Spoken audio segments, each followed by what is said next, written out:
हाँ भाई।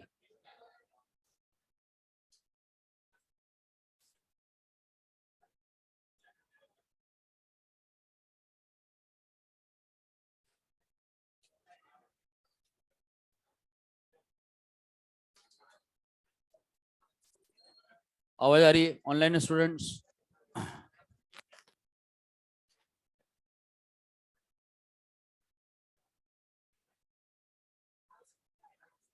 ओके, आ रही है आवाज, आ रही है सब बच्चों को?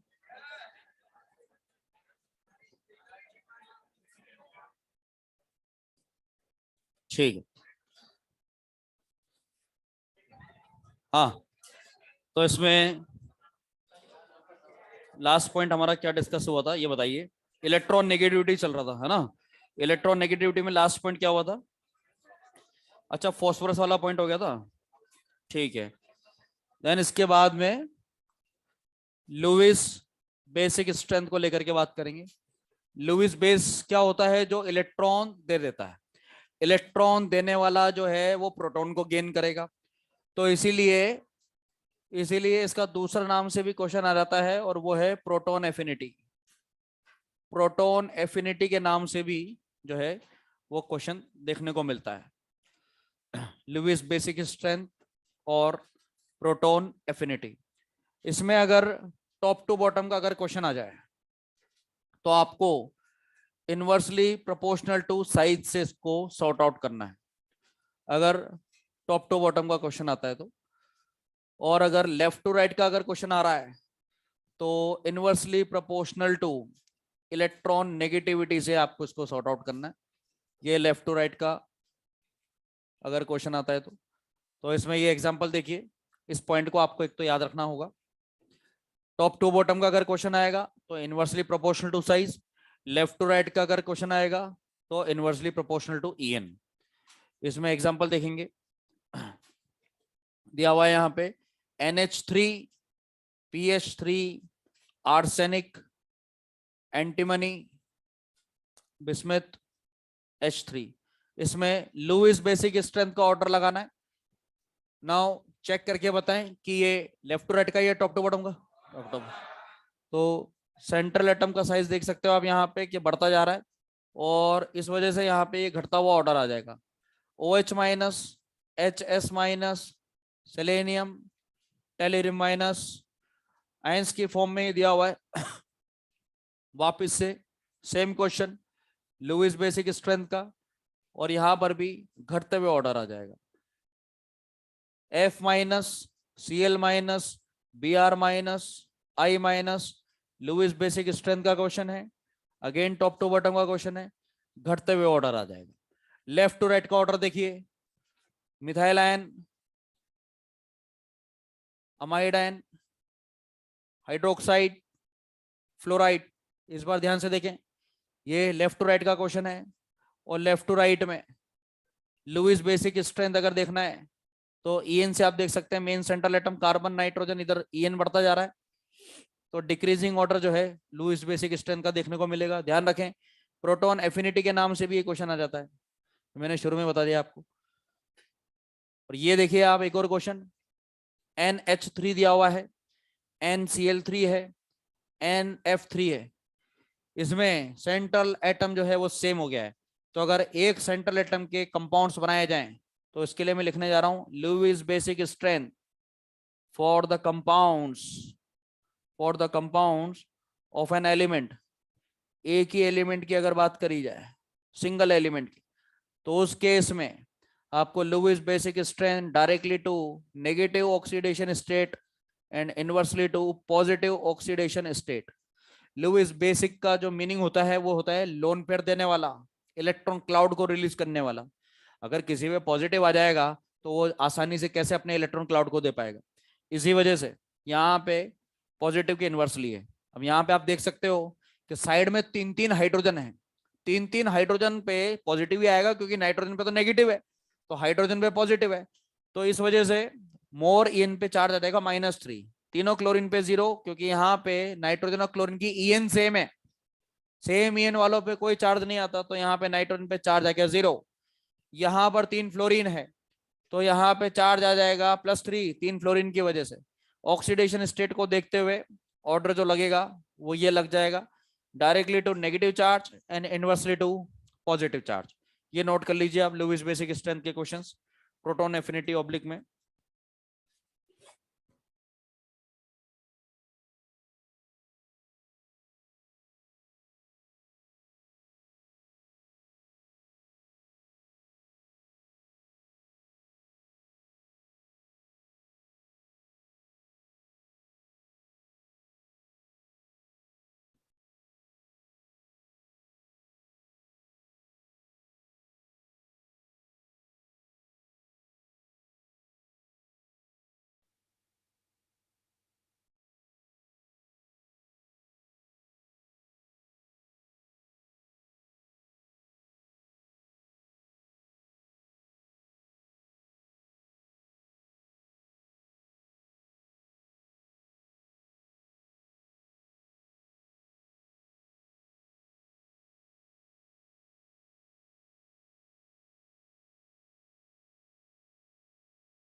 तैयारी हो गई मतलब होली की? फिर नहीं खेल रहे क्या?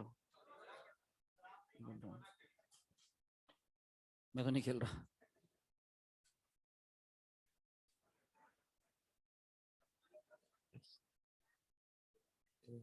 क्या चाहता क्या है तू है?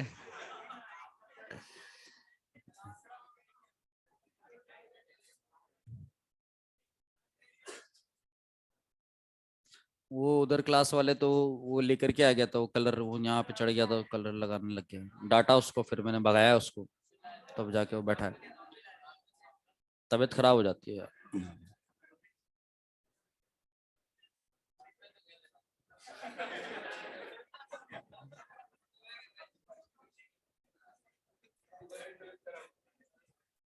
नहीं खेलते भैया होली।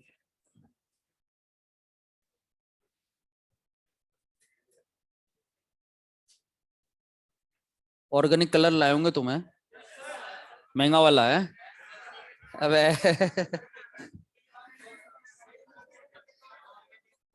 जहर तो नहीं डाल दिया मास्टर के लिए?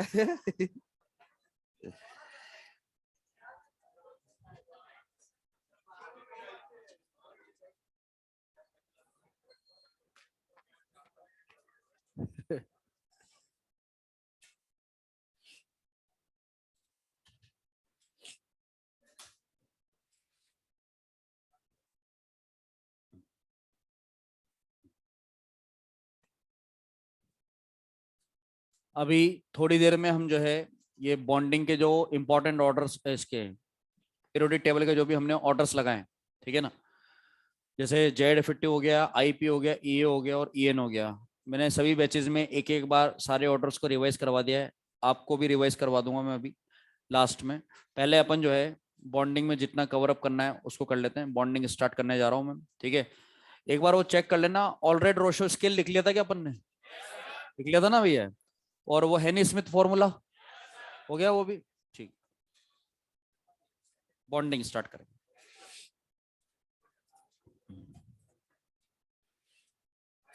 फॉस्फोरस के ऑक्सी एसिड में उल्टा चलता है, प्लस जितना कम होता है उतना ज्यादा एसिडिक।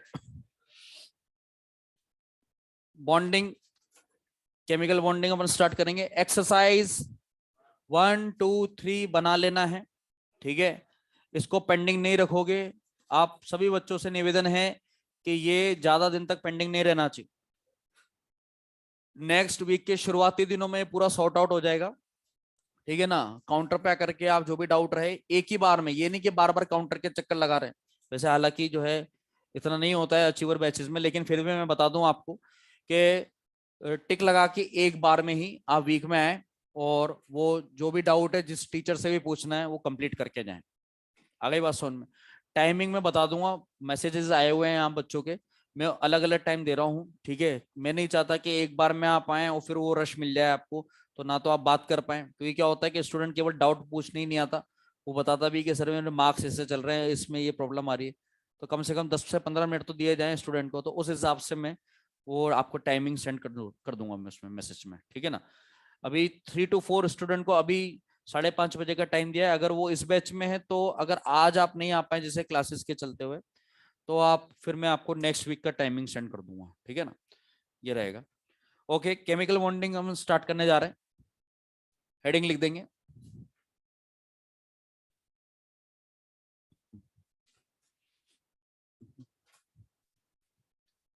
ऑर्डर्स पूछूंगा मैं अभी आपसे, ठीक है ना।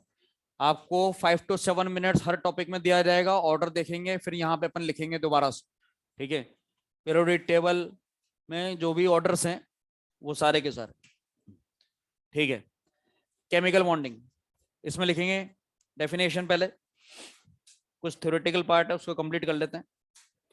The force that act between, लिखिए, the force that act between, the force that act between two or more atoms,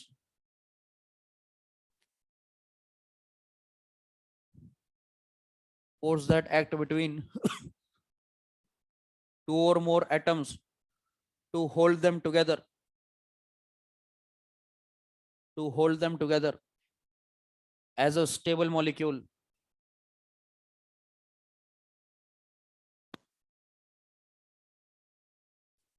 to hold them together as a stable molecule is known as chemical bond, is known as chemical bond. Next line, the bond formation process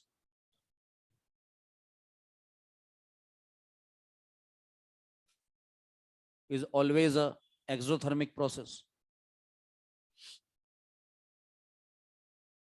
The bond formation process is always a exothermic process. Bracket में लिखेंगे delta H negative. Next line, the amount of energy release during this process,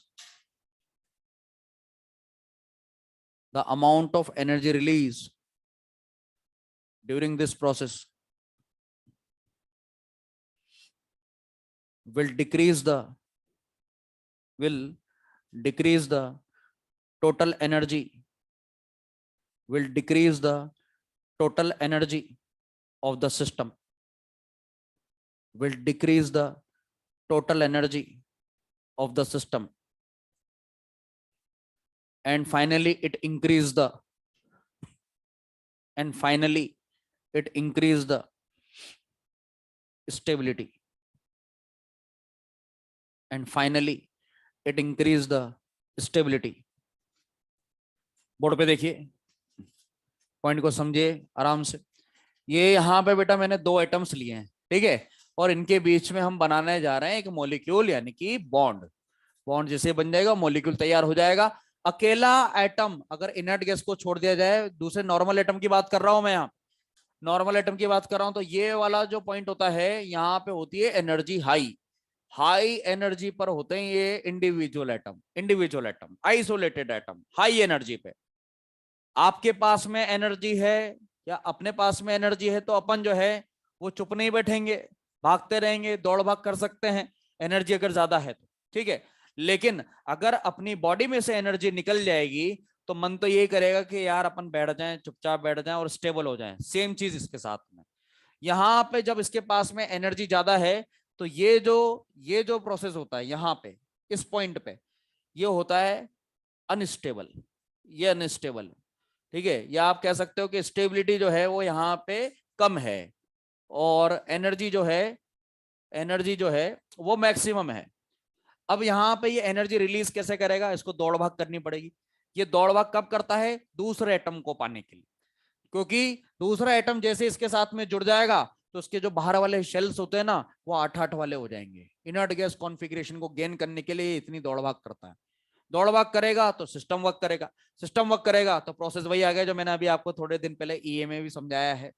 ईए में भी यही बताया था कि अगर दौड़ भाग कर रहा है, सिस्टम वर्क कर रहा है तो एनर्जी रिलीज करेगा। तो बॉन्ड फॉर्मेशन का प्रोसेस भी ऐसा ही प्रोसेस होता है जिसमें पूरे प्रोसेस के दौरान एनर्जी रिलीज होती रहती है और तब तक रिलीज होती रहती है जब तक वो अपने मिनिमम पॉइंट पे नहीं पहुंच जाए, यानी कि यहाँ पर जब तक वो अच्छे से जुड़ नहीं जाता, प्रॉपर तरीके से बॉन्ड फॉर्मेशन नहीं हो जाता, तब तक एनर्जी रिलीज होती रहती है।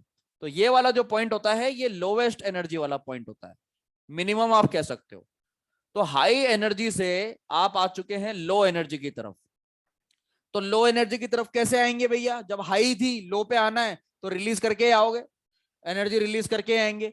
तो यहां पे एनर्जी हो रही है रिलीज, और एनर्जी जब होती है रिलीज तो टोटल एनर्जी में आती है गिरावट, टोटल एनर्जी घटती जाएगी।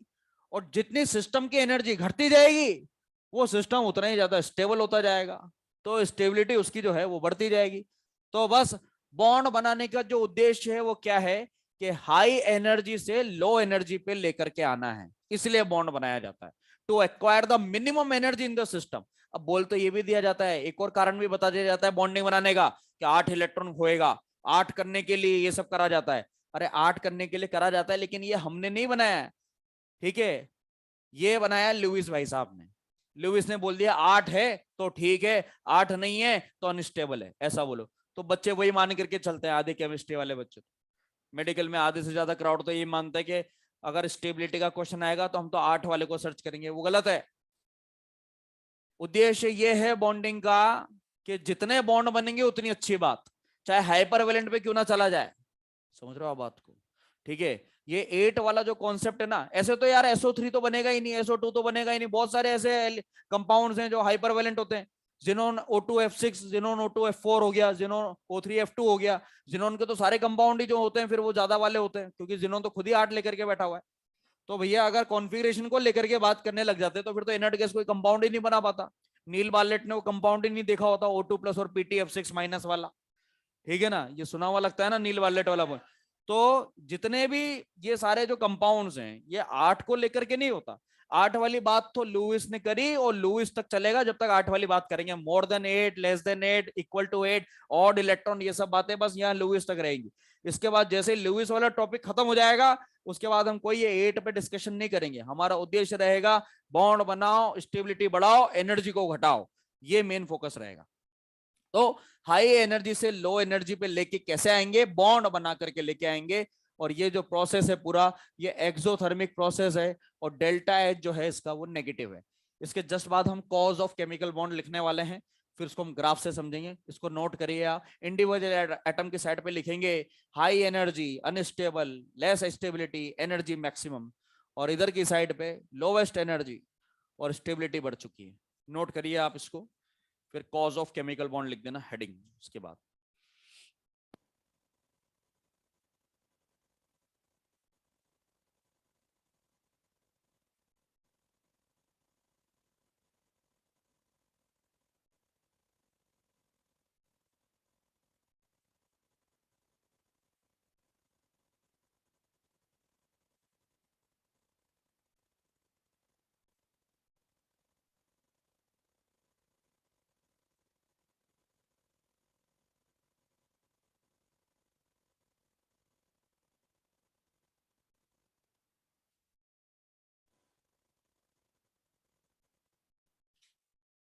अभी ये जो होली के बाद वाला जो दिन आ रहा है उस दिन मैं लीव पर हूँ, ठीक है ना, उस दिन क्लास नहीं देगी, तो 3 दिन का ब्रेक थोड़ा सा मुझे भी मिल जाएगा।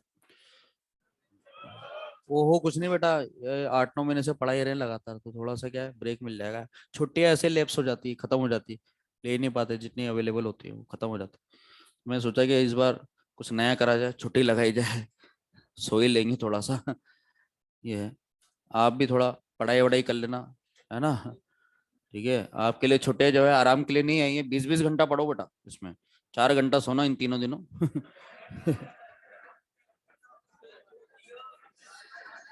देखो हंस तो ऐसे रहे हो जैसे फुल पूरी प्लानिंग कर रही है तुम लोगों ने, है ना? होली खेलोगे है ना?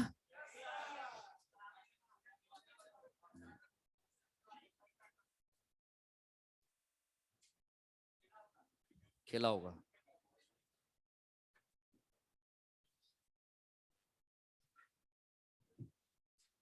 Cause of chemical bonding.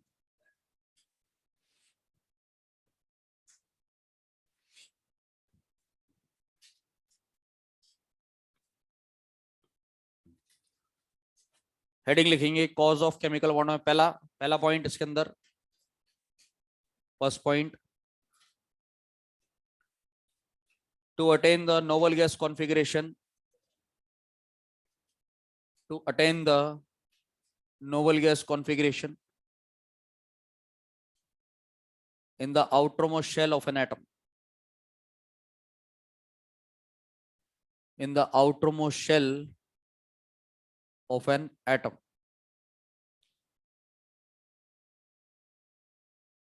either by complete transfer of electron, either by complete transfer of electron or by sharing of electrons, और बाय शेयरिंग ऑफ इलेक्ट्रॉन्स, यानी कि कोवलेंट बॉन्डिंग। और ट्रांसफर किस में होता है? आयनिक बॉन्ड में। ठीक है, तो 8 करने के लिए या तो आयनिक बॉन्ड का सहारा लिया जाएगा या कोवलेंट बॉन्डिंग का। ठीक है, second point, to achieve the minimum energy, to achieve the minimum energy in the system, to achieve the minimum energy in the system, which is explained by the following graph, which is explained by the following graph। अब यहां पे आप ये इस graph को देखिए, समझिए इस पॉइंट को।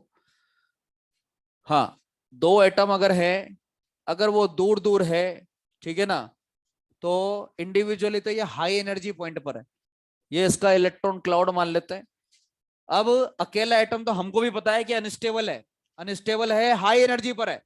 मेरे को इसको जोड़ना है, मॉलिक्यूल में कन्वर्ट करना है, और जैसे मॉलिक्यूल बन जाएगा एनर्जी इसकी मिनिमाइज हो जाएगी और वो प्रोसेस पूरा एक्सोथर्मिक हो जाएगा। लेकिन जोड़ने के लिए पास तो लाना पड़ेगा, और पास लाने के लिए कौन कौन से फोर्स लगेंगे वो देखते हैं। सेम चार्जेस के बीच में लगता है रिपल्शन, यहां पर भी लगेगा रिपल्शन, ये दोनों के बीच में लगेगा अट्रैक्शन, और इन दोनों के बीच में लगेगा अट्रैक्शन। तो 2 तो तरह के हो गए अट्रैक्शन और 2 तरह के हो गए रिपल्शन। लेकिन ऑटोमेटिकली ये देखने को मिलता है कि अट्रैक्शन की वैल्यू जो होती है वो रिपल्शन से ज्यादा हो जाती है, क्योंकि इस सिस्टम की नीड है कि बॉन्ड बनाया जाए, स्टेबिलिटी लाई जाए, इसकी जो एनर्जी है उसको मिनिमम करने के लिए अट्रैक्शन ऑटोमेटिकली ज्यादा हो जाता है as compared to that of repulsion. या आप ऐसा समझ लीजिए कि इलेक्ट्रॉन क्लाउड का अरेंजमेंट ही आपस में ऐसे घूम जाता है कि नेट अट्रैक्शन की वैल्यू जो है वो ज्यादा आने लग जाती है, क्योंकि वो खुद जानता है कि मुझे दूसरे एटम की आवश्यकता है। जैसे बॉन्ड बन जाएगा, दोनों का शेल फुलफिल हो जाएगा और स्टेबिलिटी मिल जाएगी, तो एनर्जी को वो कम कर देगा। तो ये सब करने के लिए अट्रैक्शन ज्यादा हो जाता है। अब इसको हम कैसे देखेंगे, ये ग्राफ में देखिए आप, ये यहाँ पे इस एक्सिस पे तो मैं बना रहा हूं टोटल एनर्जी, ठीक है ना, ये टोटल एनर्जी है, और यहाँ पे 0 पॉइंट हो गया। यहाँ पे मैं लिख रहा हूँ डिस्टेंस बिटवीन एटम्स, या आप कह सकते हो bond length represented by I&D या फिर स्मॉल d, सारे इसके रिप्रेजेंटेशन है। ये मैंने आपको रेडियस जब मैंने सिखाया था तब भी बताया था, bond length, internuclear distance, small d, जिसको आधा करने पे R इक्विवेलेंट आता है, याद आया क्या, डिस्टेंस। और ये एक एवरेज ऐसा पॉइंट मान लेते हैं जहां से शुरुआत कर रहे हैं हम, तो ये मैक्सिमम पीक पॉइंट है एनर्जी का। इन दोनों एटम्स को मैं स्मॉल करके यहाँ पे दिखा देता हूँ आपको, ठीक है ना, दोनों एटम ऐसे स्मॉल स्मॉल छोटे, ठीक है। इनके बीच में अभी दूरी इतनी ज्यादा है कि दोनों इंडिविजुअली दिख रहे हैं, इनफाइनाइट, किसी का कोई लेना देना नहीं, दूर दूर है, ठीक है। लेकिन जैसे आप इसको जो है एक सिस्टम में लेकर के आएंगे, तो दोनों एटम की नीड क्या है, जुड़ना है, दोनों को बॉन्ड बनाना है। और जैसे जैसे ये पास आता जाएगा तो दोनों एटम को मेहनत करनी पड़ेगी, वर्क डन करेगा। और जब वर्क डन होता है तो वो प्रोसेस एंडो होता है या एक्सो होता है, बोलो बोलो, एक्सो होता है। तो ये जो पॉइंट था, यहां वाला जो पॉइंट था जहां से शुरुआत होगी इस ग्राफ की, वो है हाईएस्ट एनर्जी वाला। तो मैक्सिमम तो इस जगह पर एनर्जी है, मैक्सिमम तो इस जगह पर एनर्जी है, और मिनिमम जो है वो स्टेबिलिटी है। तो ये हमारे काम की जगह नहीं है, यहां से तो हमको भगाना है इन दोनों एटम्स को, और इनको पास लेकर के आना है और जोड़ना है। और जुड़ने के लिए कंडीशन क्या जरूरी है, अट्रैक्शन क्या होना चाहिए, रिपल्शन से ज्यादा। तो जैसे ये फोर्स ज्यादा होगा, इलेक्ट्रॉन का अरेंजमेंट कुछ इस तरह से होगा कि अट्रैक्शन की वैल्यू जो है वो ज्यादा हो जाए रिपल्शन से, तो ये दोनों एटम आने लग जाएंगे पास पास, और जैसे ये पास आने लग जाएंगे तो ये जो ग्राफ है ये आने लग जाएगा नीचे की तरफ। और ये ग्राफ जो है ये टोटल एनर्जी को बताता है। और मैं इसको पीछे लेकर के क्यों आ रहा हूं, क्योंकि मेरे को इन दोनों के बीच की जो दूरी है वो इनफाइनाइट थोड़ी ना रखनी है, कम करना है, पीछे की तरफ ले जाना है। क्योंकि डिस्टेंस इन दोनों के बीच में जो बॉन्ड लेंथ है वो कम होगा तभी तो ये पास आएगा, बॉन्ड बनाने की टेंडेंसी तभी तो बढ़ेगी। तो इसलिए ग्राफ को आपको इधर से इधर की तरफ देखना है, डिस्टेंस को कम करते हुए।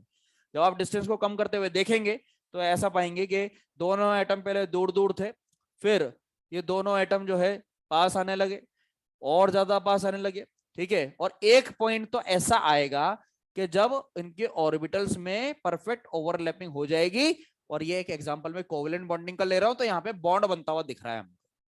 तो यहाँ पे इनफाइनाइट से हमने शुरुआत करी और धीरे धीरे करके हम इसको इतना पास लेकर के आ गए कि जितनी ओवरलैपिंग की रिक्वायरमेंट है ये बॉन्ड बन के तैयार हो गया।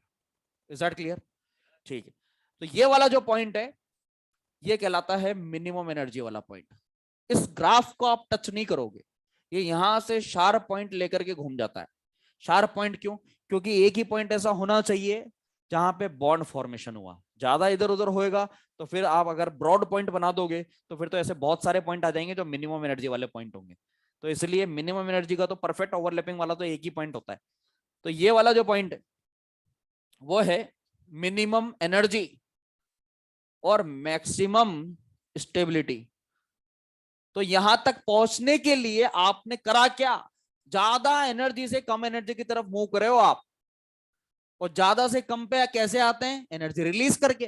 तो दिस होल प्रोसेस, इस शुरुआत करी यहां से और पूरा यहां तक का ग्राफ ये वाला, ठीक है। ये जो लास्ट पॉइंट है, ये जो आपको पूरा प्रोसेस दिख रहा है यहां से लेकर के यहां तक, ये पूरा प्रोसेस है exothermic process, and the energy release is known as bond energy. यही एनर्जी है वो जिसको आप बॉन्ड एनर्जी का नाम देते हो। The amount of energy release when a bond is form is known as bond energy. Exothermic process हो गया। डेल्टा एच कैसा हो गया बेटा? नेगेटिव। हाई एनर्जी से लो एनर्जी पे आने के बाद में, अच्छा इस पूरे प्रोसेस के दौरान बता कि क्या ज्यादा रहा होगा, रिपल्शन या अट्रैक्शन? तो इस पूरे प्रोसेस में डोमिनेट कौन करा? अट्रैक्शन। लेकिन ये तब तक करता रहेगा जब तक परफेक्ट ओवरलैपिंग नहीं हो जाती, और जैसे ओवरलैपिंग हो जाएगी both force balance each other. Attraction और रिपल्शन दोनों एक दूसरे को बैलेंस कर देंगे, क्योंकि अब ज्यादा ओवरलैपिंग की रिक्वायरमेंट ही नहीं है, जितनी जरूरत है उतनी तो करेगा ना यार। बाय चांस ऐसा हो जाए कि अभी तो बढ़िया दिख रहा है, परफेक्ट ओवरलैपिंग दिख रही है, लेकिन हाइपोथेटिकली अगर ऐसा हो जाता कि इतनी ज्यादा ओवरलैपिंग अगर हो जाए तो ये तो पॉसिबल नहीं है, ये तो मॉलिक्यूल का अनस्टेबिलिटी का कारण बन जाएगा। ज्यादा ओवरलैप करा दोगे तो इसका इलेक्ट्रॉन क्लाउड डिस्टर्ब हो जाएगा, धक्का मारेगा एक दूसरे को, न्यूक्लियस न्यूक्लियस में डिस्टेंस में कमी आ जाएगी, तो ये तो रिपल्शन बढ़ जाएगा। और अगर आपने डिस्टेंस को जरूरत से ज्यादा कम करा तो रिपल्शन बढ़ जाने की वजह से मॉलिक्यूल आपका हो जाएगा अनस्टेबल, उसके ब्रेक होने का चांस हो जाएगा। तो वापस जो है हमारा ग्राफ, अब आप डिस्टेंस को ज्यादा कम करने की अगर कोशिश करोगे तो ग्राफ को अगर आप और पीछे ले जाने की कोशिश करोगे एक फिक्स पॉइंट से, तो ये ग्राफ जो है फिर वापस से ऊपर चढ़ने लग जाएगा इस तरह से, और ये फिर जो है ऊपर की तरफ निकल जाएगा। ये है अनस्टेबिलिटी वाला ग्राफ, जो एक हाइपोथेटिकल ग्राफ है जिसका ज्यादा एक्सप्लेनेशन बुक्स में नहीं मिलता, लेकिन हमारे लिए जो समझने वाला ग्राफ है वो यहाँ से लेकर के यहाँ तक का ही काफी है, जो एनसीईआरटी में भी गिवन।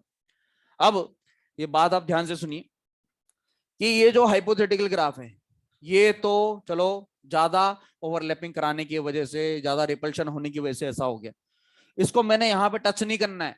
अगर मैं टच कर दूंगा तो ये समझ लो कि डिस्टेंस जीरो हो जाएगा। आपने इस ग्राफ को यहाँ टच कर दिया तो फिर तो डिस्टेंस की वैल्यू जीरो हो गई। क्या ऐसा पॉसिबल है कि पूरा का पूरा ओवरलैप जो कंप्लीटली 100% ओवरलैप हो जाए? नहीं, कुछ हिस्सा ओवरलैप होता है। और इसी तरह से आप इस ग्राफ को यहाँ टच नहीं करोगे, क्योंकि अगर आपने यहाँ टच कर दिया तो एनर्जी जीरो हो जाएगी। आपको मॉलिक्यूल की एनर्जी मिनिमम करनी है, जीरो भी नहीं करनी, क्योंकि अगर आपने उसको जीरो कर दिया तो वो तो बिल्कुल शांत बैठ जाएगा, वो तो आगे रिएक्शन ही नहीं करेगा। लेकिन मॉलिक्यूल तो रिएक्ट करते हुए देखे हमने, अधिकतर रिएक्शन में मॉलिक्यूल मॉलिक्यूल की रिएक्शन करवाई जाती है, क्योंकि मॉलिक्यूल स्टेबल है लेकिन उसकी एनर्जी जीरो नहीं है। तो इसलिए मिनिमम तक लेकर के जाना है और शार्प पॉइंट लेकर के थोड़ा सा आपको उसको आगे की तरफ बढ़ा देना है। इस ग्राफ में तीन कंडीशन हमको देखने को मिली। वो क्या देखने को मिली? Condition necessary for the bond formation, bond बनाने के लिए आवश्यकता किस चीज की है? कि अट्रैक्शन ज्यादा हो। तो condition for bond formation bond बनाने के लिए must be greater than repulsion. Condition at the bond formation, जब बॉन्ड बन जाए तो अट्रैक्शन इक्वल टू रिपल्शन। और अनस्टेबिलिटी का कारण क्या होता है? ये होता है repulsion is greater than attraction. Repulsion is greater than attraction. दोबारा से देखिए इस पूरे ग्राफ को। When we are taking the individual atom, यहां वाला पॉइंट था हाई एनर्जी वाला पॉइंट। जब हाई एनर्जी वाला पॉइंट होता है तो वहां पे स्टेबिलिटी मिनिमम होती है। एक सिस्टम में रखोगे तो दोनों एटम्स की नीड है कि पास आया जाए, बॉन्ड बनाया जाए, स्टेबिलिटी पाई जाए। और स्टेबिलिटी करने के लिए उसको एनर्जी अपने अंदर से बाहर निकालनी पड़ेगी, तो वो प्रोसेस हो जाएगा एक्सोथर्मिक। और जितना पास वो आता जाएगा उस पूरे प्रोसेस के दौरान एनर्जी निकलती जाएगी और टोटल एनर्जी में गिरावट आती जाएगी। इसलिए एक्सो होने की वजह से ये एनर्जी घटती जा रही है। और शुरू से लेकर के जब तक बॉन्ड नहीं बन जाता, वो जो पूरा एनर्जी गैप है वो कहलाएगा bond energy. The amount of energy release जितना भी हुआ बॉन्ड बनने के दौरान, वो सब बॉन्ड एनर्जी। ये वो पॉइंट है जब दोनों फोर्स एक दूसरे को बैलेंस कर देंगे और बढ़िया बॉन्ड तैयार हो जाएगा। ज्यादा अगर ओवरलैपिंग करने की कोशिश करी तो रिपल्शन डोमिनेट कर जाएगा, जो कि पॉसिबल नहीं है। इसलिए मैंने यहाँ पे नाम लिया था हाइपोथेटिकल ग्राफ। ठीक है, तो आप इसको डॉटेड फॉर्म में भी बना सकते हैं इस तरह से। ठीक है, लेकिन आपको टच नहीं करना है इसको यहाँ पर और यहाँ पर। ठीक है, रिपल्शन ग्रेटर देन अट्रैक्शन, ये अनस्टेबिलिटी वाला ग्राफ है। इसको नोट कर लीजिए, फिर आगे बढ़ेंगे इसमें।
क्या बेटा? डेल्टा एच होता है नेगेटिव, तो टोटल एनर्जी तो कम होता जा रहा है, बस चेंज जो आता है वो होता है नेगेटिव, तो ठीक है ना, एंथैल्पी चेंज। एनर्जी नेगेटिव कैसे हो जाएगा?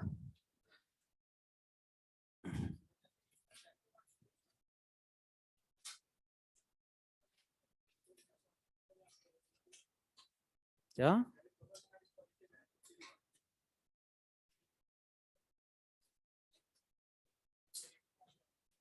क्या बोल रहा है ये?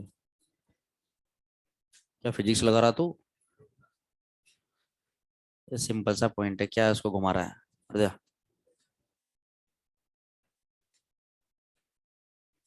सीधी चीज को सीधे रहना देता तो घुमा मत। हम्म। हाँ, लिख लिया क्या बेटा ये?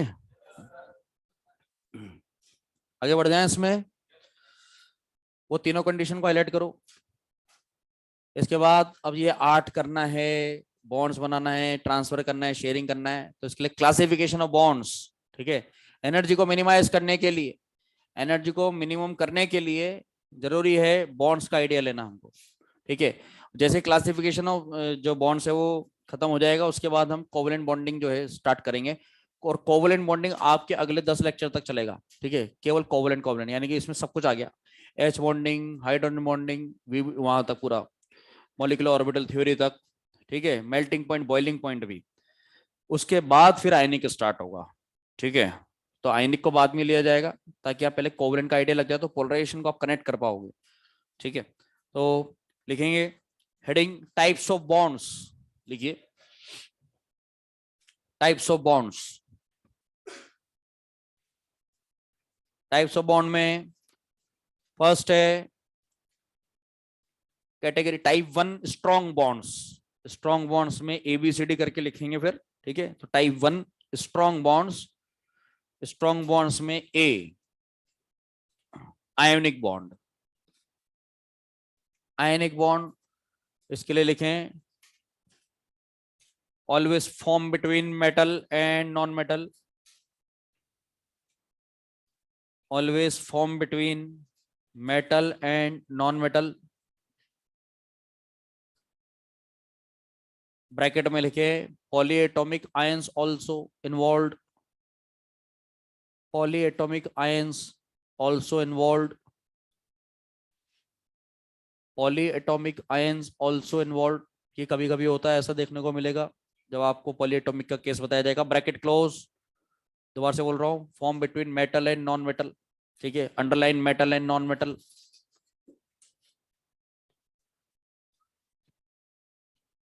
Second covalent bond formed by the sharing of electrons, formed by the equal sharing of electrons, formed by the equal sharing of electrons, formed by the equal sharing of electrons between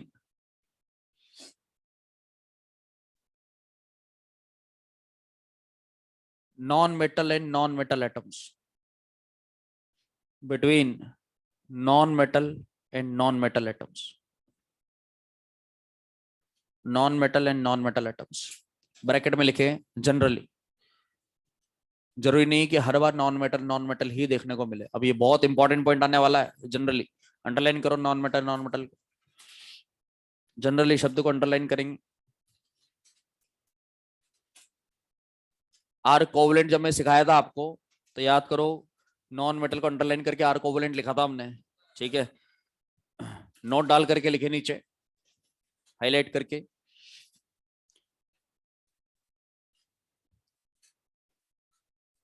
it is always possible that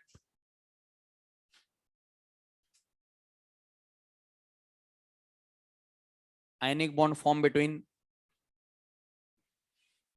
it is always possible that ionic bond form between metal and non-metal, form between metal and non-metal, but it is not necessary that, but it is not necessary that metal and non-metal always form ionic bond, but it is not necessary that metal and non-metal always form ionic bond. Line change. Sometimes they can also form covalent bond. Sometimes they can also form covalent bond. ये जरूरी नहीं है कि metal non metal हमेशा ही आयनिक बनाए। हाँ, आयनिक metal non metal में बनेगा, ये पक्का है। आप बात को समझना, आयनिक के जो भी एग्जाम्पल रहेंगे ना, उसमें हमेशा एक मेटल और एक नॉन मेटल मिलेगा, लेकिन मेटल नॉन मेटल का कॉम्बिनेशन हमेशा आयनिक का एग्जाम्पल बने, ये जरूरी नहीं। वो कोवलेंट में भी देखने को मिलता है। और मैं बता देता हूँ आपको, हिंट दे देता हूँ, ये आगे तक काम करेगा आपके। जो ऊपर वाले एलिमेंट होते हैं ना, छोटे छोटे वाले मेटल, डायगोनल डायगोनल वाले, लिथियम, मैग्नीशियम इधर आ जाता है, फिर ये इधर एल्यूमिनियम आ जाता है। तो ये जो ऊपर ऊपर वाले जो मेटल्स होते हैं ना, ये करते हैं ये सब जो है कंट्रोवर्सी। ये कंट्रोवर्शियल मेटल का नाम दे रहा हूं मैं इनको, कंट्रोवर्शियल मेटल। तो आगे जाकर के मैं इनका नाम की जगह एक साथ में बोलूंगा बेटा कंट्रोवर्शियल मेटल्स, क्योंकि इनका नेचर ही अलग होता है। एक तो छोटे होते ही है, तो पोलराइजेशन पावर इनका बहुत स्ट्रांग होता है। इस वजह से पोलराइजेशन स्ट्रांग करने की वजह से इसमें कोवेलेंट नेचर डेवलप हो जाता है। आपने ये लाइन तो सुना होगा कि पोलराइजेशन ज्यादा तो कोवेलेंट कैरेक्टर ज्यादा, ये लाइन तो सुना होगा ना आपने। तो बस ये इनका पोलराइजेशन पावर ज्यादा हो जाने की वजह से ये अधिकतर कोवेलेंट कंपाउंड्स बनाते हैं। तो इसके एग्जांपल भी अभी आपको मैं दे देता हूं ऐसे कैसे। कंट्रोवर्शियल मेटल के साथ में मैं हेलोजन को ले रहा हूं।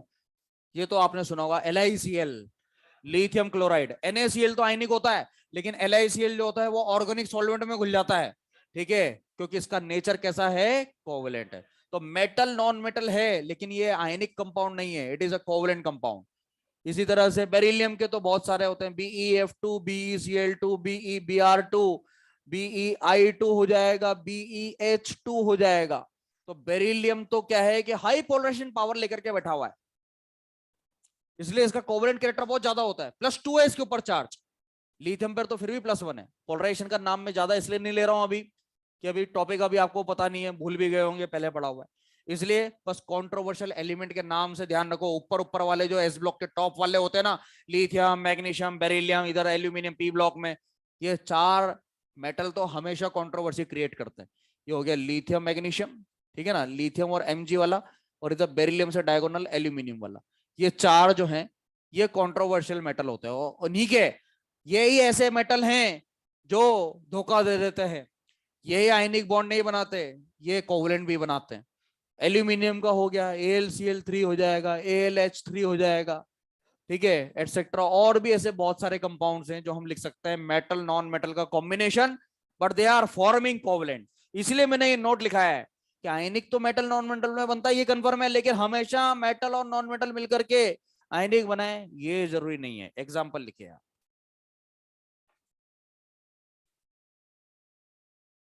ये एग्जाम्पल लिखिए। LiCl, बेरिलियम के हेलाइड्स, हाइड्राइड,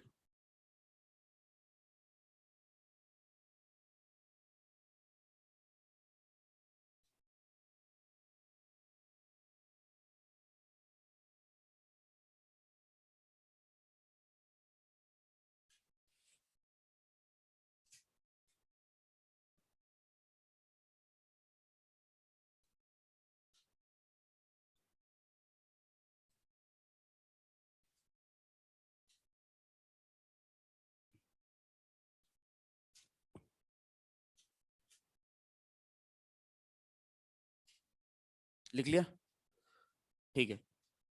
थर्ड क्लासिफिकेशन में तीसरा स्ट्रॉन्ग के अंदर ABC बन जाएगा। Metallic bond form between metal and metal, लिखिए, metallic bond form between metal and metal, form between metal and metal in a crystal lattice. याद करिए, metallic crystal lattice, are metallic समझाने के लिए मैंने बनाया था, बीच बीच में वॉइड गैप में इलेक्ट्रॉन फिट कर दिया था, ठीक है, in a metallic crystal lattice. Fourth है coordinate bond,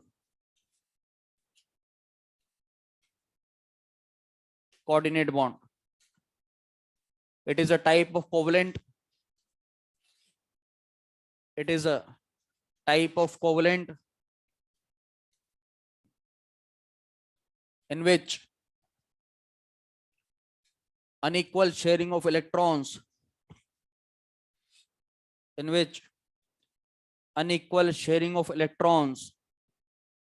takes place. In which unequal sharing of electrons takes place. इसके बाद type 2 weak bonds. Weak bonds में first H bonding. H bonding इसके अंदर A और B दो लिखें. Inter H bond, intra H bond. H bonding में दो टाइप की होती है, A और B. Inter H bond, intra H bond. INTER, दूसरा इंट्रा INTR है, इंट्रा H बॉन्ड. दोनों के बाद में सेकेंड टाइप, एक तो पहला तो हो गया H बॉन्डिंग, दूसरा लिखे van der Waals force. Van der Waals force.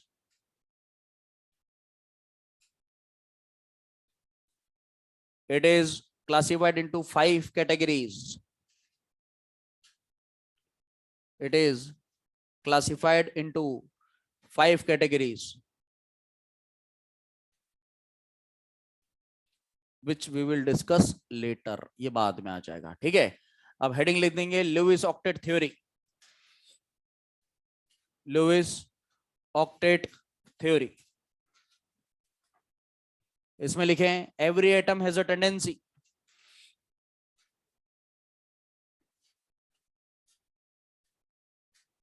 Every atom has a tendency.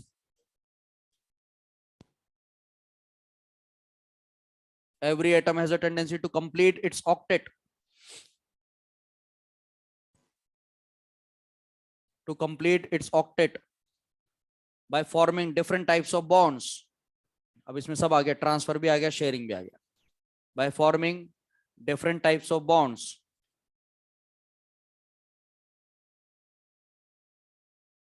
And after completion of octet,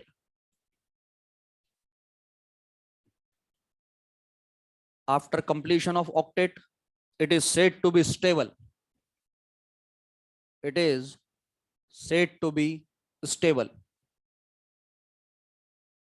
ये स्टेबल तभी कहलाएगा ऑक्टेट के अनुसार. लुईस थ्योरी है ये ध्यान रखें आप. लुईस का ऐसा कहना है, केमिस्ट्री का ऐसा कहना नहीं. ये लुईस की बातें जो है केमिस्ट्री में जो आ रखी है उसके बारे में बात कर रहे हैं केवल.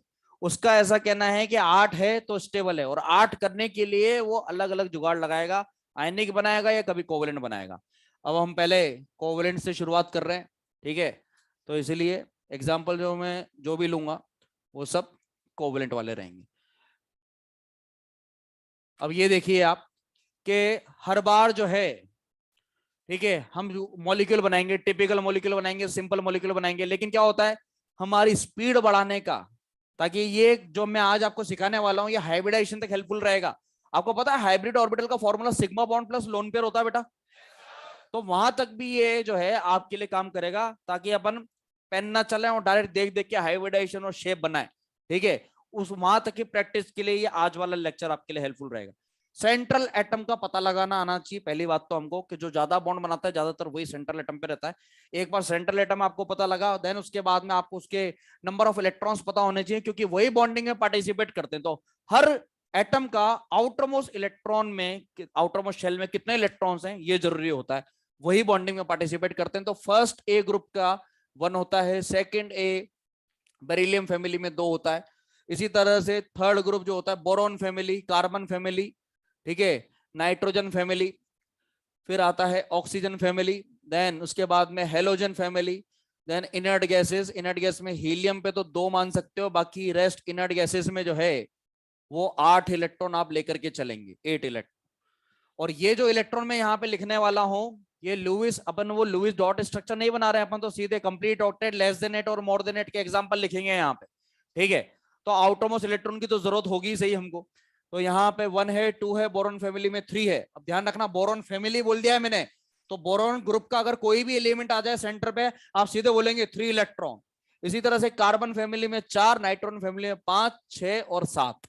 इस फैमिली में मतलब सोचने का भी टाइम नहीं होना चाहिए, बस तुरंत देखते ही ऑक्सीजन फैमिली से जैसे मैंने बोल दिया सल्फर, तो क्या बोलोगे 6। पूरी फैमिली का ध्यान रखना है अब आपको, ठीक है। ये होगा इसके आउटर मोस्ट शेल के इलेक्ट्रॉन। लुईस को कौन फॉलो करते हैं, ऐसे एग्जांपल में यहां पे लिखने जा रहा हूं। तो पहला है कंप्लीट ऑक्टेट वाले, कंप्लीट ऑक्टेट। ये एग्जांपल वो है विच follows the octet rule, follows the octet rule, जो ऑक्टेट रूल को फॉलो कर रहे हैं। यानी कि मैं जो एग्जांपल अभी लिखने वाला हूं वो कंप्लीट 8 वाले लिखने वाला हूं। कुछ अलग बातें भी आएंगी, ऑड इलेक्ट्रॉन वाले भी एग्जांपल देखने को मिलेंगे, सूडो इनर्ट +2 वाले कॉन्फ़िगरेशन भी देखने को मिलेंगे आपको। अभी बहुत सिंपल लेवल से हम शुरुआत कर रहे हैं। देखिए पहला एग्जांपल है CH4। अब CH4 को देख करके आप ही बताओ कि सेंट्रल एटम कौन है यार, कार्बन, जो ज्यादा बॉन्ड बना रहा है, ठीक है। सराउंडिंग में हाइड्रोजन है जो छोटा एटम है। कार्बन के आउटर मोस्ट शेल में कितने इलेक्ट्रॉन, 4, 1 2 3 4। हाइड्रोजन आया 2 3 4। अब जो बातें मैं बोल रहा हूं ना यहाँ पे, ये बड़े बड़े मॉलिक्यूल में आपको इसी तरह से रिपीट करवाऊंगा मैं, ठीक है। तो लिया अभी सिंपल मॉलिक्यूल है, लेकिन जैसे जिनोन के भी कंपाउंड बनाएंगे, आगे बड़े बड़े कंपाउंड बनाएंगे, तो इसी तरह की लैंग्वेज का प्रयोग करेंगे, ठीक है। सराउंडिंग में हाइड्रोजन, हाइड्रोजन के पास कितने इलेक्ट्रॉन होते हैं, 1। उसको अपना डुप्लेट कंप्लीट करने के लिए एक और चाहिए। तो हाइड्रोजन क्या करेगा, इस कार्बन से 1 इलेक्ट्रॉन, इधर से 1, इधर से 1 और इधर से 1 मांग लेगा। लेकिन होता क्या है कि कोवलेंट बॉन्डिंग है इक्वल शेयरिंग का नाम, इक्वल शेयरिंग होती है। तो ये जो दूसरी तरफ से आपको जो दिख रहे हैं, हाइड्रोजन के पास भी अपना अपना एक एक इलेक्ट्रॉन है, वो सामने वाले को भी मदद करता है। तो कोवलेंट बॉन्डिंग अगर सिंगल बॉन्ड है तो एक एक इलेक्ट्रॉन की मदद होती है, डबल बॉन्ड होता है तो 2 2 इलेक्ट्रॉन की मदद होती है, और ट्रिपल बॉन्ड होता है तो 3 3 इलेक्ट्रॉन की इक्वल शेयरिंग होती है। तो कार्बन ने क्या करा, हर एक हाइड्रोजन को अपना एक एक इलेक्ट्रॉन तो खिलाया। तो इस वजह से हाइड्रोजन का 2 पूरा हो गया, 2 पूरा हो गया, 2 पूरा हो गया और 2 पूरा हो गया, डुप्लेट तो कंप्लीट हो गया। लेकिन हमको मतलब साइड एटम से नहीं होता, हमको मतलब होता है सेंट्रल एटम से। और सेंट्रल एटम में भी हुआ क्या कि कार्बन ने जो अपने अपने इलेक्ट्रॉन को पार्टिसिपेट करवाया था, तो सामने वाले से भी उसने एक इलेक्ट्रॉन ले लिया है। इसको कहते हैं इक्वल शेयरिंग। तो 4 तो हो गए खुद के और 4 लिए सामने वाले से, तो टोटल मिलाकर के कितने हो गए, 8। तो अब अपन बोलेंगे कैसे, ये सुनना। खुद के इलेक्ट्रॉन कितने, बॉन्ड भी कितने बने, बॉन्ड कितने बने, 4। तो आपको हर बार ऐसे ही करना है, खुद के electron plus number of bond, खुद के इलेक्ट्रॉन प्लस नंबर ऑफ, क्योंकि नंबर ऑफ बॉन्ड का मीनिंग है सामने वाले से लिए हुए इलेक्ट्रॉन। 4 बॉन्ड आप बोल रहे हो, इसका मतलब उसने 4 इलेक्ट्रॉन सामने वाले से गेन कर लिए हैं। तो 4 तो हो गए खुद के और 4 बन गए बॉन्ड, तो टोटल हो गए 8। यहां पे हो गया ऑक्टेट कंप्लीट। नेक्स्ट एग्जांपल देखिए, SiF4, this is the member of the carbon family. अब थोड़ा टिपिकल करेंगे धीरे धीरे करके एग्जांपल को। सिलिकॉन के पास में खुद के कितने, 1 2 3 4। फ्लोरीन के पास कितने होते हैं, बोलो ना यार, 7 होते हैं ना। इसको ऑक्टेट कंप्लीट करने के लिए एक ही तो चाहिए, तो हर फ्लोरीन जो है वो एक एक बॉन्ड बनाएगा। अब बताइए आप मुझे, क्या फ्लोरीन का ऑक्टेट पूरा हो चुका है क्या, क्योंकि 7 तो खुद के, बॉन्ड कितना बना, 7 और 1 मिला के 8, खुद के कितने 7, एक बॉन्ड बना 8, खुद के कितने, बॉन्ड कितना बना।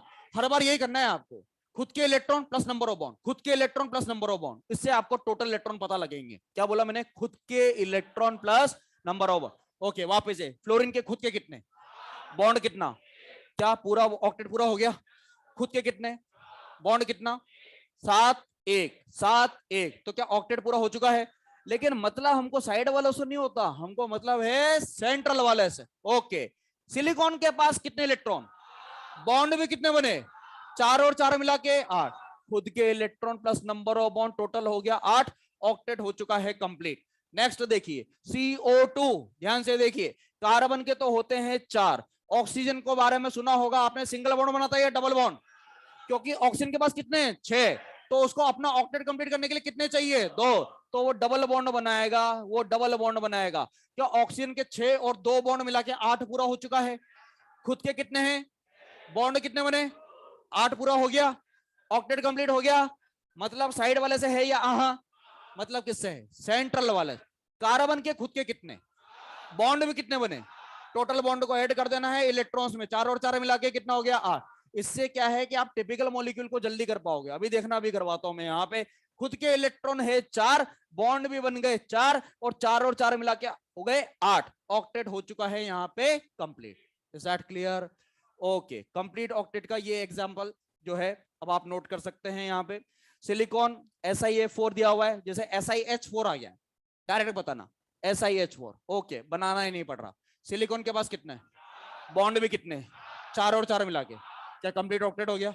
ओके, यहां पर भी complete octet. One more example, कुछ अलग होने वाला है। देखिए NH3 नाइट्रोजन के पास, बोलो ना, 1 2 3 4 5 बॉन्ड बने 3, 5 और 3 मिलके हो गए 8। ये भी कंप्लीट ऑक्टेट है, लेकिन ये बाकी सबसे अलग है। ये बाकी सबसे अलग क्यों है? क्योंकि इसमें एक्स्ट्रा में क्या बचा हुआ है? Lone pair. अभी तक मैंने एक भी एग्जांपल ऐसा नहीं लिया है जिसमें लोन पेयर दिख रहा हो। लोन पेयर साइड वालों में दिख रहा होगा, बात अलग है। मैंने बात कर रहा हूं सेंट्रल एटम की। जब ऑक्टेट पूरा हो जाए, ऑक्टेट पूरा कैसे हुआ दोबारा से चेक करते हैं। नाइट्रोजन के पास खुद के कितने, 5 है ना, साइड वालों से कितने लिए, 5 और 3, क्या ऑक्टेट कंप्लीट हो गया?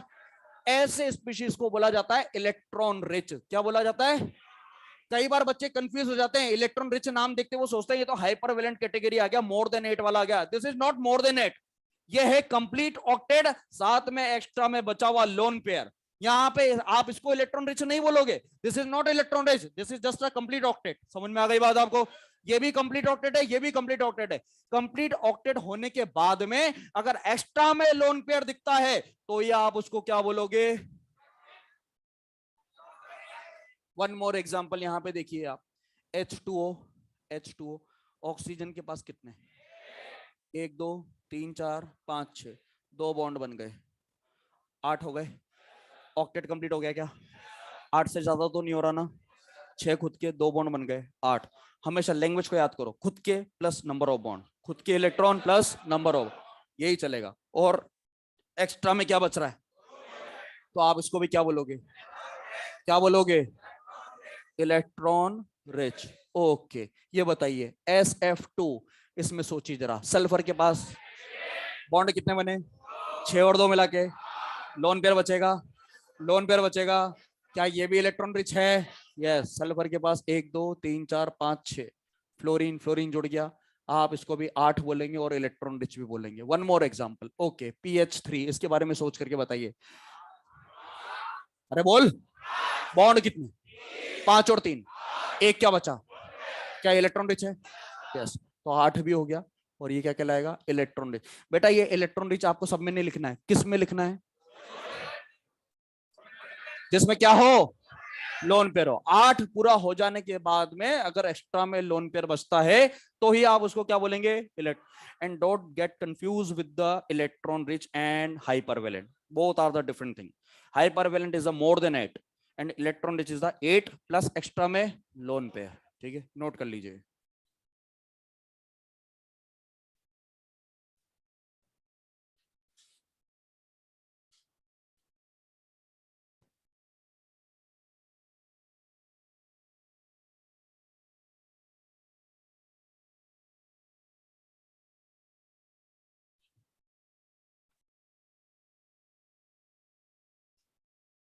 अरे बना ले, फटाफट से बना, जल्दी बनाओ उसको, खत्म करो।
हाइपोवेलेंट, लेस देन 8, इलेक्ट्रॉन डेफिशिएंट, वो लिखा हुआ है। आप पहले इस एग्जाम्पल को सॉर्ट आउट करिए, वहां पे मैं कुछ भी नहीं लिख रहा हूँ, इधर देखिए आप, इसका डायरेक्ट बताएंगे। अब आप स्ट्रक्चर बाद में बनाएंगे, ठीक है? देखिए इधर सामने देखिए, लिखना बंद करो यार, क्या है ये डायरेक्ट प्रैक्टिस बहुत जरूरी है, बाद में काम आएगा ये लीनियर शेप बताने में, ट्रायगोनल, प्लेनर वगैरह वो सब बताने में। देखिए एग्जाम्पल लिख रहा हूं मैं यहाँ पे, BeF2। हाँ, बेरिलियम के पास कितने, जल्दी बोले यार, बॉन्ड भी कितने बने, दो और दो मिला के। अच्छा इसमें बताओ, यहाँ पे ये BeCl2 में भी क्या सेम रहेगा क्या? क्या ये BeBr2 में भी सेम रहेगा क्या? क्या BeI2 में भी सेम रहेगा क्या? क्या BeH2 में भी सेम रहेगा क्या? यानी कि इन सब में बेरिलियम के पास में दो इलेक्ट्रॉन है और दो बॉन्ड बन जाएंगे, चाहे फ्लोरीन लगाओ चाहे हाइड्रोजन लगाओ, एक ही बात है। तो दो और दो मिला के टोटल जो है वो 4 हो जाएंगे, और ये लेस देन 8 चल रहा है, तो ये हाइपोवेलेंट की कैटेगरी हो जाएगी। और एग्जांपल देखिए, बाद में लिखो, इधर देखिए, BCl3 दिया हुआ है, BF3 दिया हुआ है, ठीक है, AlCl3 दिया हुआ है। इन एग्जाम्पल को सॉर्ट आउट कीजिए। ओके, मैं सेलेक्ट कर रहा हूं बोरोन। बोरोन फैमिली में कितने, तीन, एक दो तीन, तीन बॉन्ड और बन गए, तो तीन और तीन मिला के हो जाएंगे 6। एल्यूमिनियम के पास भी तीन होते हैं क्योंकि सेम फैमिली का है, बॉन्ड तीन बन जाएंगे तो टोटल 6 हो जाएंगे। क्या ये भी लेस देन 8 वाला चल रहा है क्या? तो ये सब जो कैटेगरी सामने लिखी हुई है ये लेस देन 8 वाली है, और इसको आप क्या बोलेंगे, इलेक्ट्रॉन डेफिशिएंट। इलेक्ट्रॉन डेफिशिएंट बोलेंगे, इसको नोट कर लीजिए, इलेक्ट्रॉन डेफिशिएंट में। Incomplete octet, less than 8।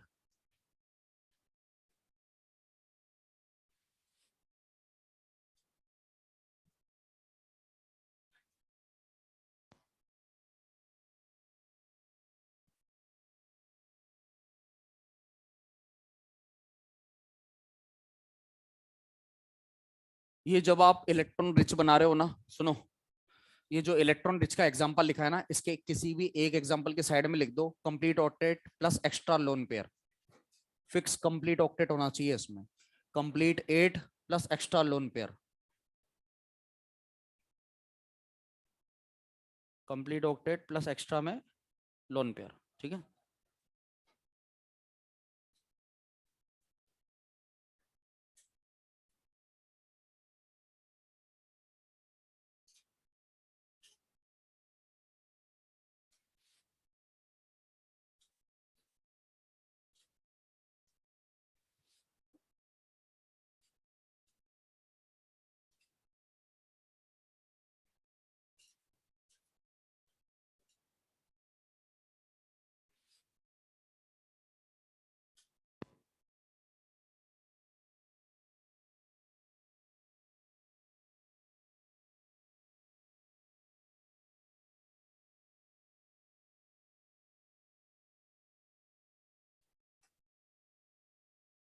ये नहीं लिखा क्या?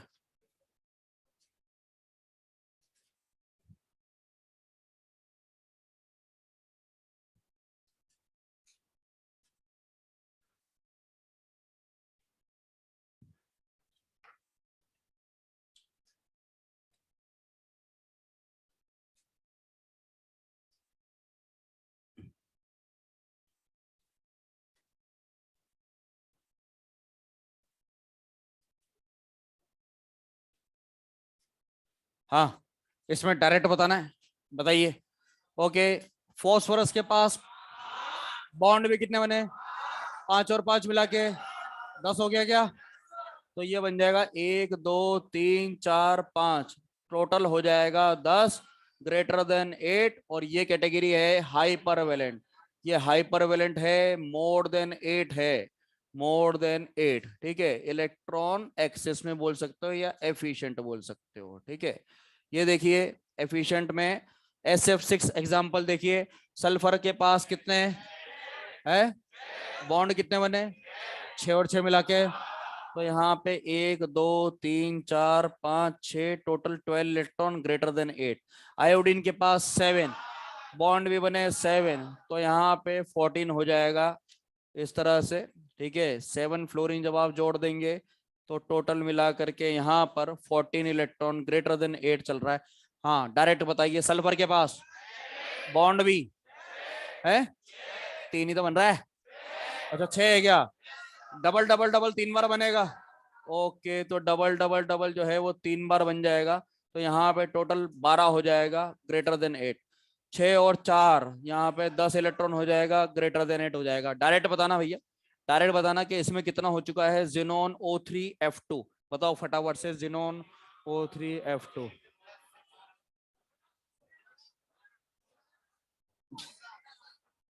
कैलकुलेशन ऐसे क्या कर रहे हो यार तो वे? अबे बॉन्ड 8 ही तो बन रहे हैं। 6 तो इसने बना लिए, 2 इसने बना लिए, 8 बॉन्ड हो गए, और इलेक्ट्रॉन भी 8 होते हैं। 8 8 16। क्या ग्रेटर देन 8 चल रहा है? और एग्जाम्पल बताना, थोड़ा जल्दी से बताओ यार। जिनोन F4, हाँ बताओ। 8 और 4 बॉन्ड कितने हो गए? 12 हो गया क्या? ये बताना। जिनोन O2F4 इसमें बता दे। 16 हो गया। 4 तो इसने बना लिए, 4 तो ऑक्सीजन से बन गए, और 4 ये हो गए, तो टोटल कितने हो गए? 8। 16 हो जाएगा, ठीक। अरे बस ठीक है रे। ठीक है, लिखिए हाइपरवेलेंट वाला एग्जांपल है। एक और। ये बता, जिनोन F5 में कितने हैं? हाँ, ऑड इलेक्ट्रॉन है क्या? ऑड इलेक्ट्रॉन है क्या? नेक्स्ट कैटेगरी वही आने वाली है, हाइपरवेलेंट भी है और साथ में ऑड इलेक्ट्रॉन भी है, ठीक है। तो ये आप नोट कर लीजिए यहां तक। हाइपरवेलेंट मोर देन 8।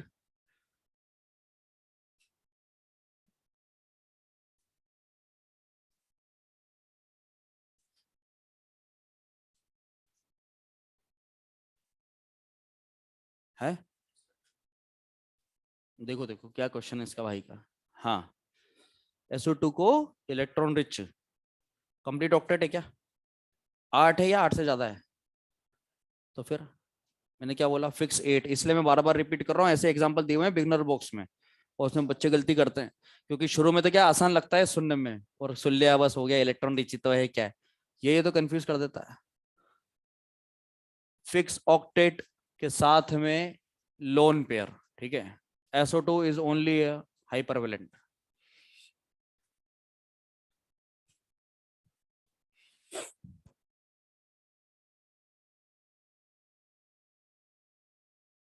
PCl3F2 में बताना कि टोटल इलेक्ट्रॉन कितने होंगे PCl3F2 में।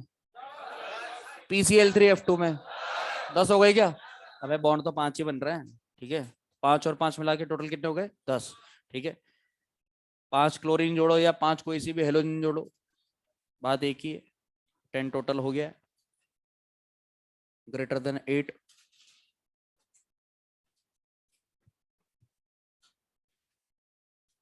इसमें किसी को ऐसा तो नहीं लग रहा oh my God what a concept?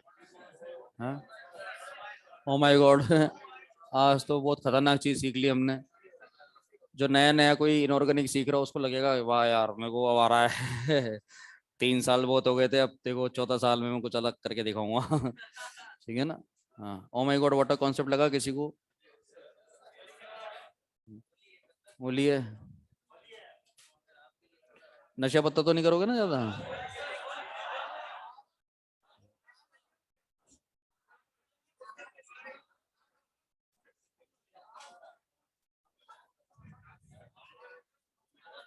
ठीक है।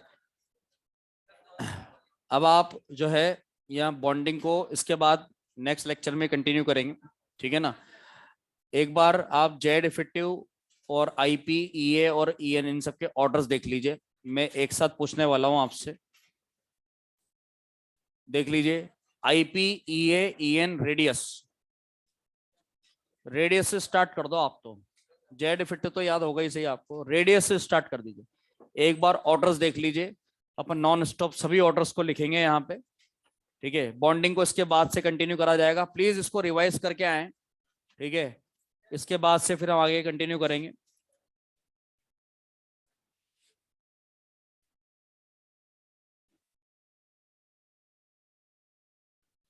ये तरीका ध्यान रखना, जितने इलेक्ट्रॉन है प्लस नंबर ऑफ बॉन्ड्स, ठीक है, उससे टोटल इलेक्ट्रॉन हम जल्दी जल्दी बता पाएंगे इसमें।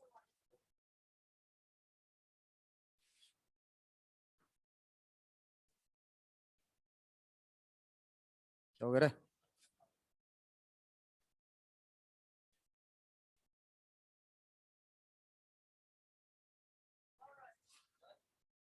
लिख रहा है क्या?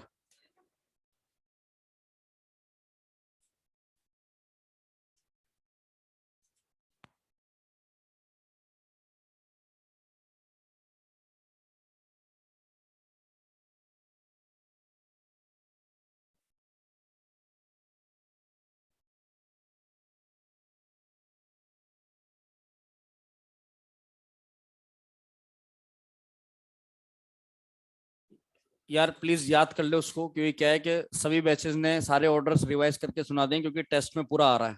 ठीक है। तो उसके बाद क्या है, फिर अपन बॉन्डिंग में जब एक बार एंटर कर जाएंगे तो फिर ये सब दोबारा से बार बार नहीं पढ़ेंगे इसको, ये ऑर्डर वगैरह दोबारा से बार बार नहीं बोलूंगा। एक बार अच्छे से याद करके सुना दीजिए, क्योंकि आपने याद तो वैसे भी करा हुआ है, इसे इतनी बार क्लास में भी रिपीट हुआ है। वन मोर टाइम इसको फिर फिनिश कर देते हैं।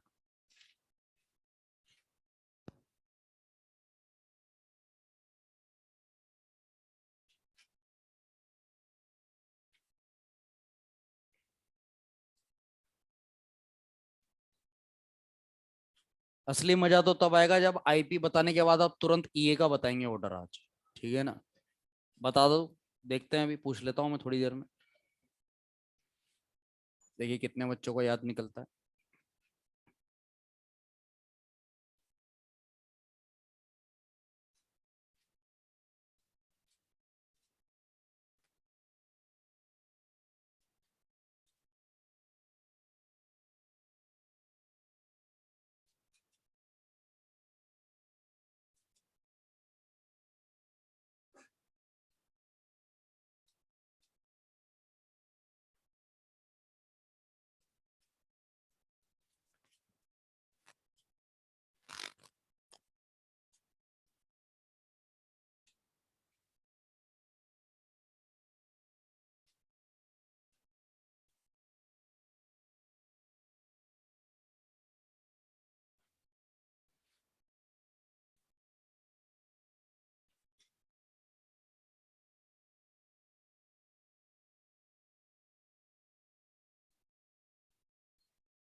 रेडियस तो याद आ ही जाएगा, क्योंकि रेडियस तो टेस्ट में भी आया है आपके। आईपी और ई को देखो ध्यान से एकदम।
उधर वालों ने पूरा पूरा याद करके सुना दिया, ईच एंड एवरी ऑर्डर। मैंने दो दो बार पूछ लिया उनसे, और इंडिविजुअल स्टूडेंट से पूछा है वहां पर तो।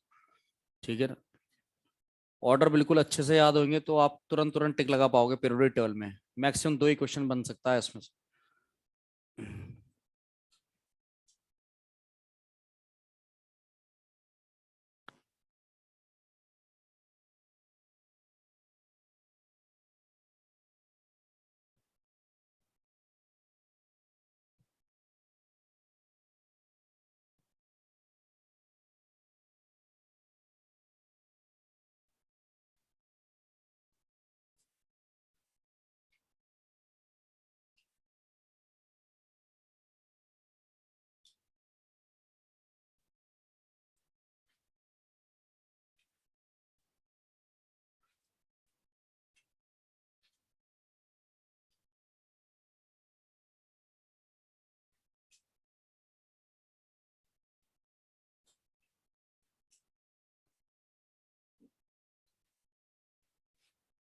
टॉप टू बॉटम के ऑर्डर जरूर देखना, उसमें बहुत सारे एक्सेप्शंस हैं। पी ब्लॉक में बिना ताल के, आईपी में,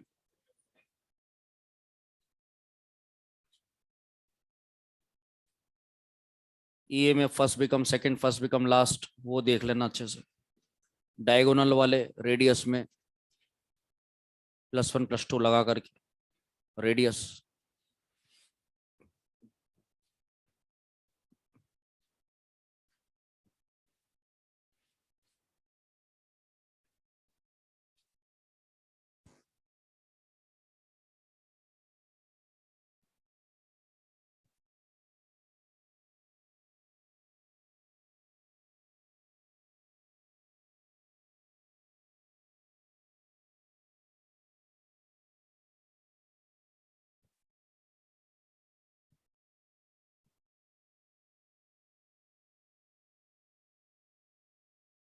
ले भैया, रेडियस। हाँ, रेडियस। रेडियस और आईपी एक साथ पूछ रहा हूँ मैं अभी। अच्छा ये बताओ कि लेफ्ट टू राइट जो जेड इफेक्टिव की वैल्यू बढ़ती है वो कितनी वैल्यू से बढ़ती है? 0 पॉइंट। और सिग्मा की वैल्यू याद आ गया, टेस्ट में आया था, 0.350। और एटॉमिक नंबर कितने कितने से बढ़ता है? A1 में। ये सारी बात क्लियर हो गई।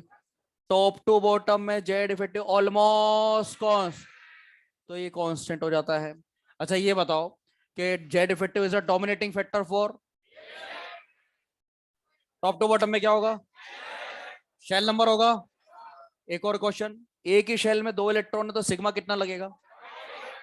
0.30 लगेगा। डबल इलेक्ट्रॉन वालों के लिए, एक ही इलेक्ट्रॉन है तो ठीक है भैया, जेड इफेक्टिव बता दोगे। अच्छा ये बताओ, पॉइंट जो चार्ज वाला पॉइंट बताओ, प्लस बढ़ता है तो जेड इफेक्टिव सब कुछ बढ़ता है, क्या कम होता है? माइनस बढ़ता है तो सब कुछ कम होता है, क्या बढ़ता है? रेडियस। उल्टा चलता है रेडियस।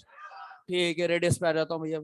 ठीक है ना। हाँ, रेडियस का ऑर्डर बताना है, lithium, beryllium, boron, carbon. Atomic radius का क्वेश्चन है। Carbon, nitrogen, oxygen, fluorine, neon. Neon में कौन सा रेडियस सबसे ज्यादा रहेगा इन सब में? इसमें मेटेलिक रहेगा, कोवलेंट रहेगा। इन दोनों में ज्यादा कौन? इन दोनों में ज्यादा। क्या लगाया? क्या लगाया? लेकिन यहाँ पे जेड फिट लगेगा या आहा? यहाँ पे आहा, क्योंकि अगर कैटेगरी अलग अलग है तो जेड इफेक्टिव नहीं लग। लेकिन अगर यहाँ की जगह पे आर कोवलेंट क्वेश्चन आ जाएगा तो फिर जेड इफेक्टिव लगा दूं क्या? अगर कैटेगरी सेम है तो क्या लगेगा? Z effect. शुरू से लेकर के एंड तक जेड इफेक्टिव बढ़ता जाएगा, रेडियस कम होता है, अगर नेम स्पेसिफाइड है तो। याद आ गया? तो बता, फ्लोरीन और नियोन में एटॉमिक रेडियस ज्यादा किसका? फ्लोरीन और नियोन में वंडरवॉल ज्यादा किसका? फ्लोरीन का ना, क्योंकि नाम बोल दिया मैंने, और जैसे नाम बोल देते हैं तो लेफ्ट राइट लगातार घटता है रेडियस।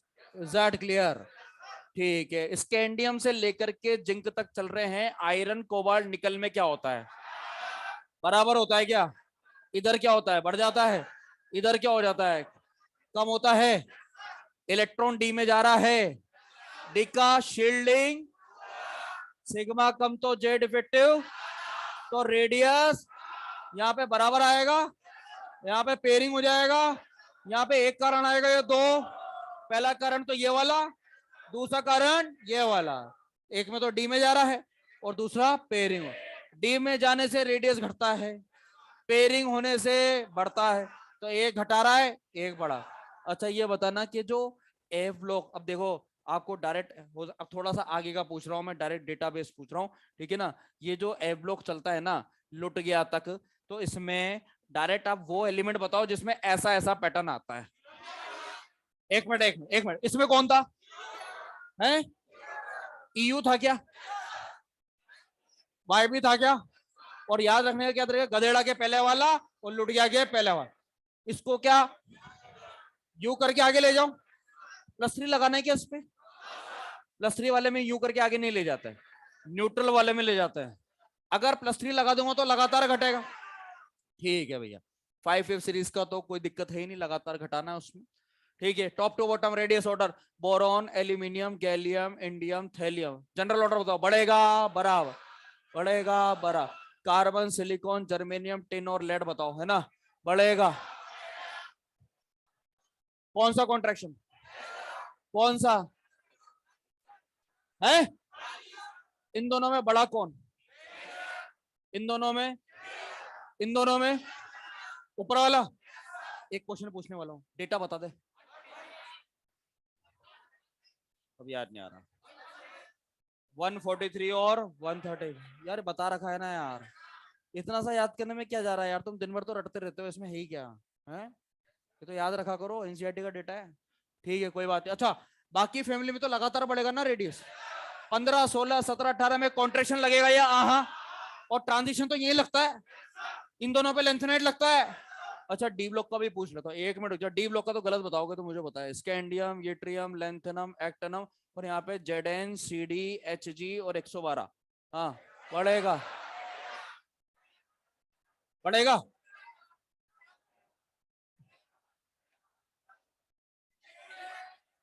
है लिक्विड मेटल है। अच्छा यहाँ पे एफ में जा रहा है या आहा, लगातार बढ़ेगा ना यहाँ पे, इसमें तो एफ में जा रहा है ना। एक मिनट, एक्टोनेट कॉन्ट्रेक्शन है लेंथेनाइट है, एसी या एलसी, और यहाँ पे हाँ एक्टोनेट लगेगा क्योंकि ये 5 भर चुका होगा। ठीक है वेरी गुड। अच्छा यहाँ पे बाकी बचे में 3D में, 4D में, 5D में और 6D में, बता बढ़ेगा बराबर बराबर। कौन सा कॉन्ट्रेक्शन याद आ गया? ठीक है भैया, रेडियस में ये ऑलमोस्ट कंप्लीट है, बस तो ये एक और बता देना यहाँ पे, ठीक है ना। ये H माइनस को कहाँ पे रखते थे रही, आई माइनस से बड़ा है ना बेटा ये। अच्छा ऐसा है, फिर इधर को रहेगा, याद आ गया? ठीक है ठीक है। अच्छा ये वाला बताना, lithium, sodium, potassium, rubidium, caesium, beryllium, magnesium, calcium, स्टोनिशियम,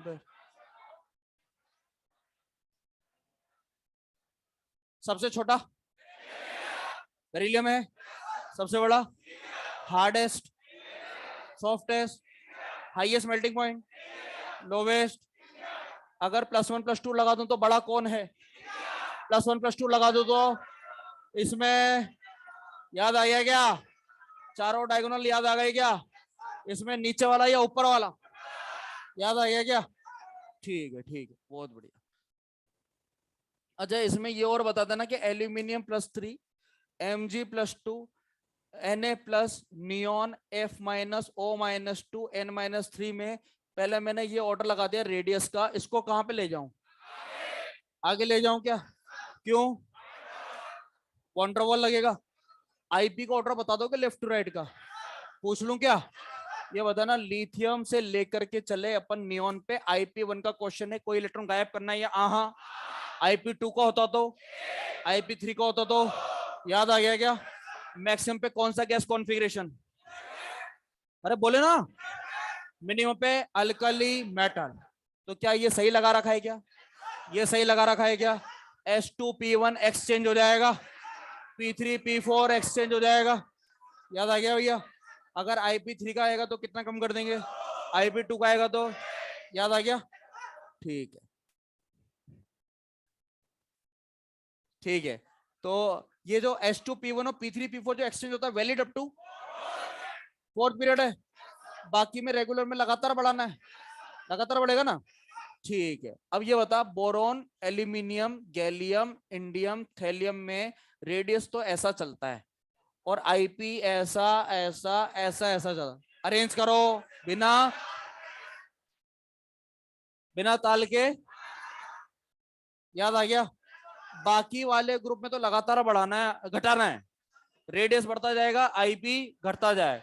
अच्छा, क्या ये इसमें कर सकते हैं क्या, बोरोन, एल्यूमिनियम, कार्बन, सिलिकॉन में साउथ बना दोगे क्या एस, बोरोन ज्यादा या carbon, focus on lower two या अपर टू, कार्बन ज्यादा रहेगा, एस बना दूं क्या, नाइट्रोजन, फॉस्फोरस, ऑक्सीजन, सल्फर में है नाइट्रोजन रहेगा। एक और क्वेश्चन थोड़ा अलग है, नाइट्रोजन, फॉस्फोरस, फ्लोरीन, क्लोरीन में बताओ, है जरूरी नहीं है कि आसपास वाले दिए जाए, एक छोड़ करके दिया जाएगा तो ज्यादा कौन है, फ्लोरीन, तो ऐसे बन जाएगा ना बेटा। ठीक है ठीक है, तो ये तो कर लिया आपने। हाँ, अब इसमें आप मुझे ये बताइए कि top to bottom d block का आईपी का ऑर्डर बताना है, तो सबसे पहले आप यहाँ पे रेडियस लगाएंगे, रेडियस का उल्टा आईपी हो जाएगा, फिर इसका उल्टा 4 में, 5 में, 6 में, 10, याद आ गया। और रिमेनिंग ग्रुप में पीछे वालों को चेंज कर देना। टॉप टू बॉटम का ये हो गया आईपी का ऑर्डर, लेफ्ट टू राइट का आपने बता दिया है, ठीक है। हाँ, तो इसके बाद हम ईए का ऑर्डर एक बार मैं पूछ लेता हूँ, ईए का ऑर्डर बता दीजिए, ठीक है ना। Lithium, beryllium, boron, nitrogen, oxygen, fluorine, neon. First of all we increase the EA value. EA का मीनिंग होता है खाने की इच्छा, कौन खाना नहीं चाहता, नियोन। सबसे पीछे, उसके आगे, उसके आगे इसमें क्या लगाया, मेटल और नॉन मेटल। अरे यार भूल गया यार, भूल गए यार तुम, याद आ गया। इन तीनों को क्या कर देंगे, क्या कर देंगे, सी ऑफ कर देंगे, यहाँ पे सी ऑफ आ जाएगा, S1P1 को एक्सचेंज। अच्छा, ये और बता देना, sodium, magnesium, aluminium, silicon, phosphorus, sulphur, chlorine, argon पहले बढ़ा देते हैं, जो खाना नहीं चाहता उसको सेलेक्ट कर लेता हूं, ये रहा, ये रहा, ये रहा है। ये खाता है क्या, क्या है इसके पास, वैकेंट डी ऑर्बिट, ये तो खाना चाहता है ना, ये खाएगा या आहा, ये खाएगा या आहा। सबसे पीछे कौन आएगा, आर्गन, उसके आगे क्या, इसके आगे सेम है सी ऑफ सेक्शन आ जाएगा।